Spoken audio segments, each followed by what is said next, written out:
Halo, selamat sore, selamat datang di podcast Aksi Nyata dari Kamu untuk Indonesia. Balik lagi barengan sama aku Laras Tahira yang bakal nemenin kamu selama kurang lebih setengah jam ke depan ya, Sobat Aksi Nyata. Dan seperti biasa juga, kamu bisa menyaksikan tayangan podcast ini di beberapa platform. Kamu bisa nontonin di Instagram, Twitter, YouTube, website, inews.id, terus di Okezone, Sindonews, bebas terserah kamu ya mau nonton di mana. Dan untuk sore hari ini, kita bakal ngobrol-ngobrol tentang campaign strategy yang diminati generasi milenial di media sosial.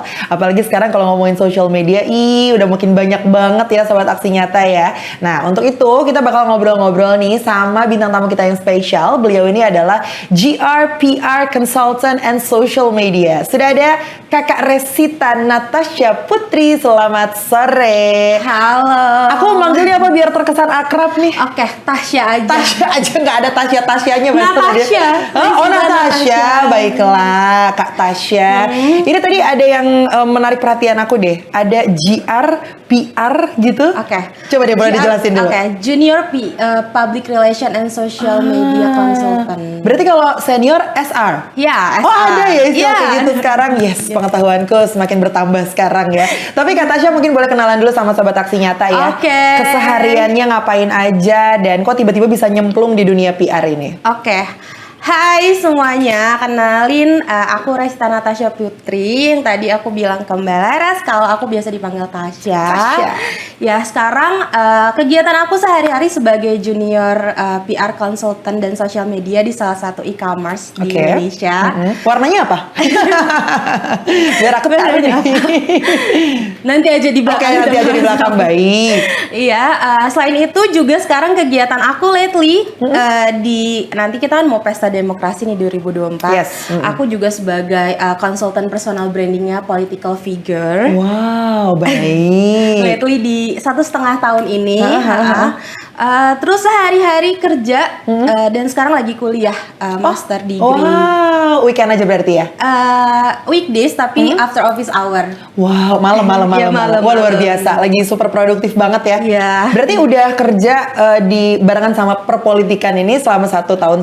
Iya. Terus udah jadi PR selama hidup ini udah berapa lama as a professional? 3 tahun. Oh, sudah 3 tahun ya. Berarti 3 tahun masih junior ya ternyata ya. Ya, karena kebetulan aku lately nih selama 3 tahun nih aku baru menetap di company yang sekarang tuh dalam 1 tahun. Oke. Sebelumnya aku ya tipe-tipe anak Gen Z milenial, job hopping. Iya. Seminggu kalau nggak salah ya di perusahaannya. Paling lama 8 bulan. Itu paling lama? Iya, paling lama 8 luar bulan. biasa. Tapi alhamdulillah di company yang sekarang aku Betah. udah mulai 1 tahun. Oh gitu, udah mulai betah ya? Iya, udah mulai betah. Biasanya karena faktor cuannya atau karena bosnya atau lingkungannya sih? Work environment-nya sih. Oh, environment-nya ya. Jadi udah pas semuanya sefrekuensi gitu ya? Ya, sekarang kalau misalkan soal job desk-nya atau requirement pekerjaannya mostly karena aku kebetulan linear dari satu pekerjaan ke pekerjaan lainnya, jadi itu ya 11-12 lah untuk workload-nya hampir sama. Tapi aku lebih ke work environment-nya sih, karena kan mostly anak Gen Z dan milenial. Oh gitu, jadi cocok ya? Iya, Oh, cocok. makan siang di mall Iya. gitu. Iya, kencang banget. Makan siang di mall. Terus hybrid working. Oh iya, oke. Berarti bisa di mana aja gitu ya. Work from anywhere kalau sekarang Ke coffee shop skena Jakarta gitu ya. Tenang aja, aku juga Gen Z, jadi aku tahu gitu. Aduh, Gen Z. Tapi kan kalau tadi Kak Tasya juga sempat cerita sekarang selama 1,5 tahun ini lately ngebantuin juga di partai politik gitu bisa dibilang ya. Belajar juga nggak perpolitikan? Oh, belajar. Justru sekarang aku ngambil S2 yang tentang perpolitikan. Oh, tahu nih ujungnya mau kemana nih. Ada pikiran mau ke politik gak nanti? Someday? Mungkin iya, karena since aku high school aku punya interest besar untuk dunia politik. Oke, wow, ini keren banget sih, masih muda, udah interest banget sama politik, kegiatannya juga produktif, luar biasa banget ya. Tapi kalau ngomongin soal perusahaan, pasti kan berkaitan dengan yang namanya anggaran. Yes. Anggaran kan pasti terbatas banget ya kata Tasya ya. Terus sebenarnya nggak akhir-akhir ini sih, nggak lately ya, cuman udah beberapa tahun terakhir ini memang semua perusahaan itu mencondongkan diri untuk mau nggak mau ke social media gitu, apalagi makin sini social media makin berkembang. Udah download Threads? Udah posting-posting di jam pertama. Di jam pertama, apalagi seorang PR harus get into banget. Iya, harus up to date gitu ya.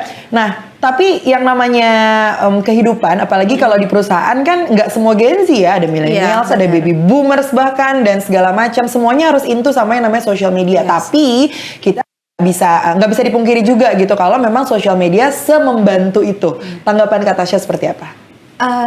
Untuk di era digital sekarang, orang-orang nyebutnya 4.0. Yes, 4.0. Untuk Indonesia nanti kita punya goals 5.0 in digital marketing di tahun 2024. 2004. Iya, dari 45. Itu masih jauh banget kan. Tapi di 4.0 ini emang social media tuh lagi berkembang banget, mostly Instagram dan TikTok. Kenapa? Karena sekarang nih masyarakat di Indonesia nih, zaman sekarang mostly Indonesia, Gen Z, millennials, atau yang kalau bisa kita bilang baby boomers, mereka tuh mencari trust untuk sebuah bisnis, online shop, atau sebuah perusahaan, even mereka untuk daftar kerja itu dari sosial media. Iya banget. Jadi sebuah perusahaan, organisasi, atau personal, mereka harus dan mesti kudu punya personal branding yang bagus di sosial media. Personal branding ini yang biasa kita bilang pencitraan ya, tapi pencitraannya itu penting banget ternyata. Penting banget dalam dunia apapun, pekerjaan maupun diri kita sendiri. Benar. Karena orang akan melihat loh, kalau sekarang HR, bahkan kalau kita masukin pekerjaan, biasanya mereka melihat loh Instagram atau TikTok kita, apa sih yang kita tampilkan, positif kah atau negatif kah? Ada kan beberapa orang yang mungkin bisa memposting negatif gitu di sosial medianya. Iya, karena banyak orang, maksudnya teman-temanku juga banyak yang kayak ngapain sih di sosial media gitu, udah apa adanya aja. Di zaman sekarang nggak bisa kayak gitu, jadi memang harus mengikuti perkembangan zaman, harus ngikutin kemana air harus apa yang ada gitu. Kalau enggak ya kerja. Sesimpel itu kan sebenarnya kan. Dan kalau ngomongin social media sendiri kan ini ada spesialisnya sebetulnya ya kan. Ada tim kreatif, ada tim sosmed. Kak Tasya ini sebagai PR consultant. Apa sih fungsi dari PR consultant? Kenapa? Di divisi marketing di perusahaan banyak kreatifnya. Ada desain grafis, ada social media marketing, bahkan sekarang ada KOL spesialis. Like an influencer harus ada spesialis Dan sebenarnya PR consultant tuh udah dari zaman corporate sama sekarang startup, kalau kata anak Gen Z bilang, itu ada. Nah, kenapa pentingnya PR consultant? Karena seorang PR consultant tuh tahu bagaimana target market bisnis itu berjalan, audiensnya gimana, dia set goalsnya, KPI-nya apa, terus strategi yang setiap bulan nih kita buat, kita create, kita pasti setiap bulan tuh punya campaign kan, punya monthly campaign, daily campaign. Seorang PR tuh punya responsibility itu, dan seorang PR consultant tuh juga punya responsibility untuk menampilkan citra yang baik perusahaan, citra perusahaan ya, bukan personal. So, kenapa penting banget buat seorang pembisnis atau sebuah organisasi, sebuah perusahaan? Ya karena kalau nggak ada PR consultant, siapa yang akan membangun citra baik itu ke masyarakat? Gitu.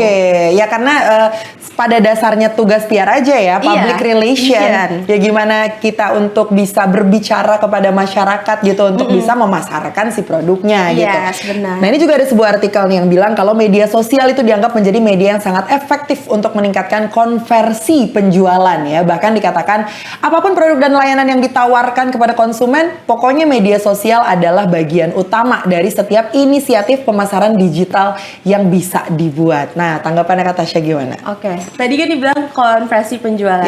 Tapi sebenarnya social media tuh sekompleks itu, Laras. Jadi bukan tentang menaikkan konversi penjualan, kita ngomongin tentang brand ya. Karena social media, sebuah brand itu saat mereka punya PR consultant, si PR consultantnya ini bukan memikirkan salesnya naik berapa persen setiap bulan, tapi bagaimana brand itu dikenal oleh masyarakat. Awareness. Makanya kita tuh dalam dunia marketing kita punya KPI masing-masing, punya goalsnya, awareness kah, engagement kah, atau ya tadi sales kah. Nah, setiap perusahaan, setiap brand tuh beda-beda KPI-nya. Nah, that's why kalau misalkan dibilang social media itu untuk menaikkan konversi penjualan, Nggak juga sebenarnya ya? nggak juga. Oke. Karena banyak banget goals yang bisa kita setting dari Iya. social media. Karena sekarang kayaknya paling penting tuh awareness ya, that's why ada Yes, KOL ya nggak sih? yes, benar. Apa tuh istilahnya soft Soft selling. hard selling Iya, gitu. hard selling. Itu dipikirin juga ya konsep Itu segala macam. dipikirin konsep segala macam. Susah banget tuh mikirin konsep kayak gitu. Iya. Bahkan soal budgeting marketing juga gitu loh, Mas. Kita kan nggak bisa setiap perusahaan tuh kita punya set yang tadi seperti di awal, budget marketingnya harus kita analis Yeah. sebelum kita mikirin strategi campaignnya. Karena kalau misalkan kita membuang uang istilahnya untuk marketing yang nanti reportnya goalsnya tuh jadi sia-sia, Tidak nggak sesuai achieve, harapan gitu ya. iya, itu juga bikin perusahaan merugi gitu. Oh, terus aku penasaran ini deh, kayaknya kalau ngomongin soal budgeting gitu Iya. ya, ini sih yang aku lihat di TikTok aja ya, kan Iya, biasanya suka viral-viral gitu lah. Gimana sih caranya untuk kita menentukan KOL atau bukan KOL sih bilangnya influencer ya? Kalau yang gede itu apa bilangnya influencer ya? Influencer ya? KOL sebenarnya sama influencer sama. Sama ya? Iya. KOL influencer. Pokoknya sepengertian aku kalau KOL tuh dia yang agak middle-nya. Kalau influencer tuh kayak udah gede banget, tapi ternyata sebenarnya intinya Itu sama-sama sama, aja ya. Nah terus mereka nih ceritanya nge-endorse KOL yang udah besar lah ininya, apa engagementnya. Selebriti itu Mega tuh selebriti. Oh kalau Mega selebriti? Iya, enggak. Mostly itu kalau Mega dia punya followers di atas 1 juta. Oh baik, oke. Selebriti. Pokoknya orang-orang yang udah punya banyak followersnya deh.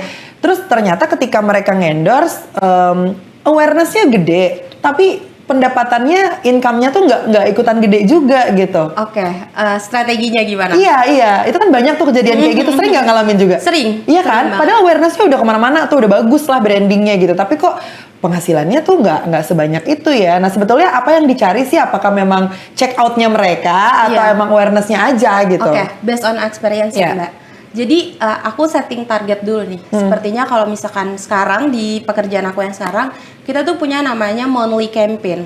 Campaignnya tuh ada 2. Nah di 2 campaign ini, internal dan external campaign, itu biasanya aku punya setting target. Di internal tuh kita mau achieve apa? Awareness, new customer, atau engagement atau yang lainnya.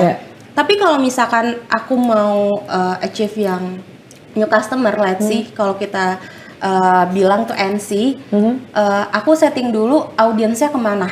Jadi seperti yang tadi aku bilang, e-commerce aku ini target audiensnya apa? Target audiensnya, Ibu-ibu kah? Anak-anak Gen Z, millennials kah? Bapak-bapak kah? Atau baby boomers gitu. Nah nanti aku lihat, aku analis dulu audiens aku nih yang pemakaian aplikasi aku ini tuh seperti apa sih attitude-nya kayak sehari-hari mereka belanja kah atau hanya lihat-lihat kah kayak gitu. Kalau aku mau menghasilkan NC, aku harus endorse atau istilahnya tap in ke KOL yang kira-kira audience dan followers mereka tuh sama kayak audience e-commerce aku kayak gitu. Jadi sebenarnya ini ya buat ngeliatin gimana cara memakai produk tersebut. Ya kan kita kalau cuma ngelihat iklannya doang, ya udah selewat-selewat aja. Tapi kalau ada orang yang pakai tuh berasa, aduh pengen juga deh kayak gitu ya rasanya mungkin ya. Nah kayak ini aku spill aja ya. Jadi kalau e-commerce aku, bahasanya udah bahasa. Aku spill ya.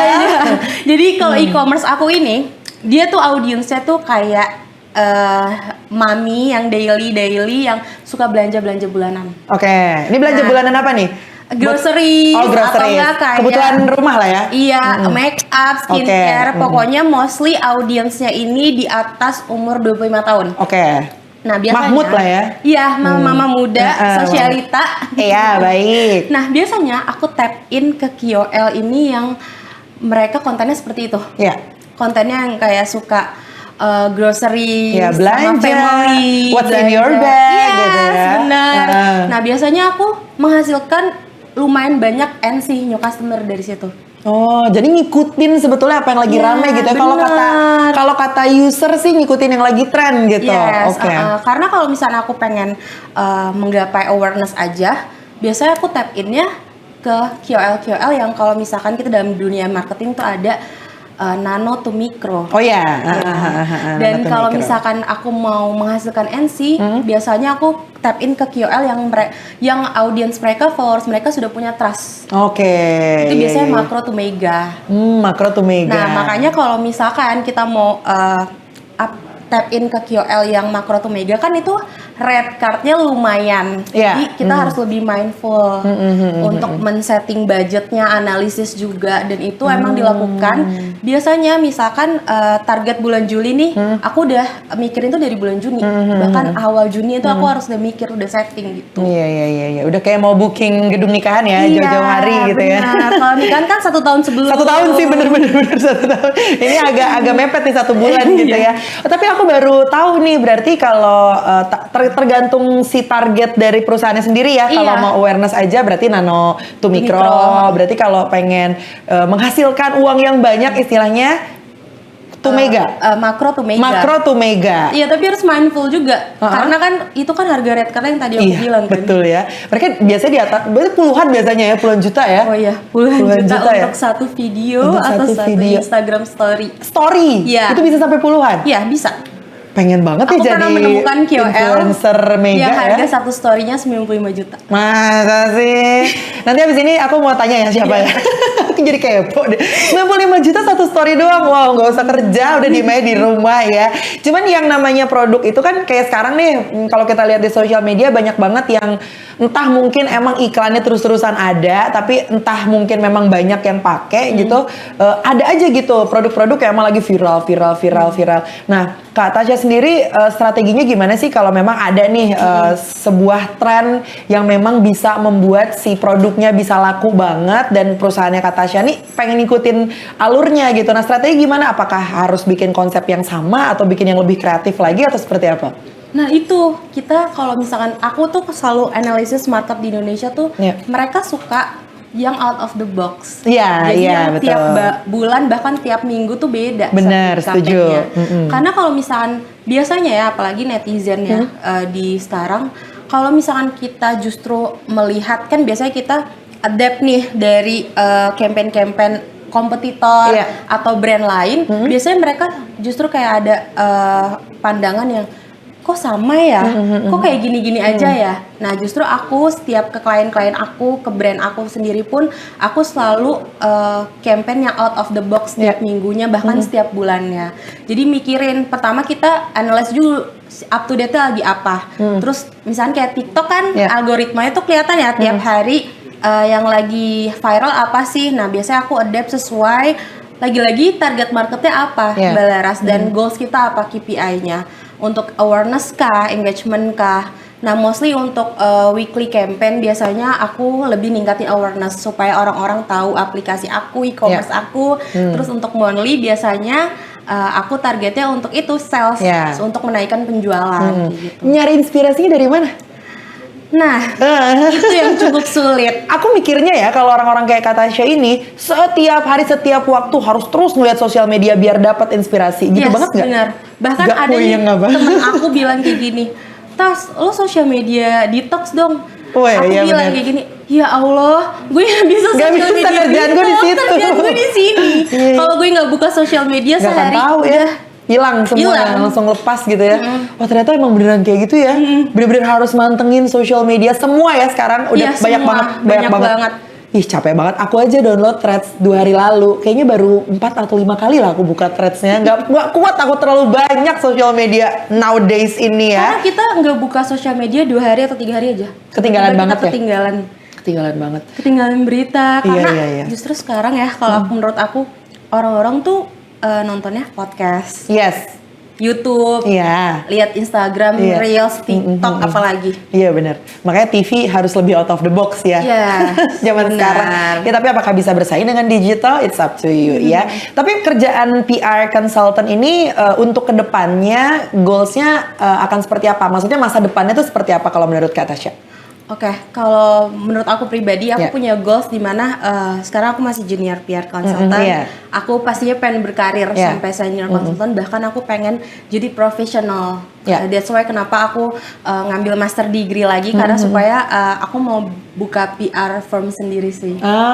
PR firm sendiri ya. Nanti bikin agency sendiri, bikin perusahaan sendiri, bikin PT sendiri gitu ya. Iya seru-seru. Amin ya. Nah terakhir dong Kak Tasya, kasih dong Sobat Aksi Nyata yang ini kan sebetulnya penonton kita tuh kebanyakan millennials dan Gen Z ya.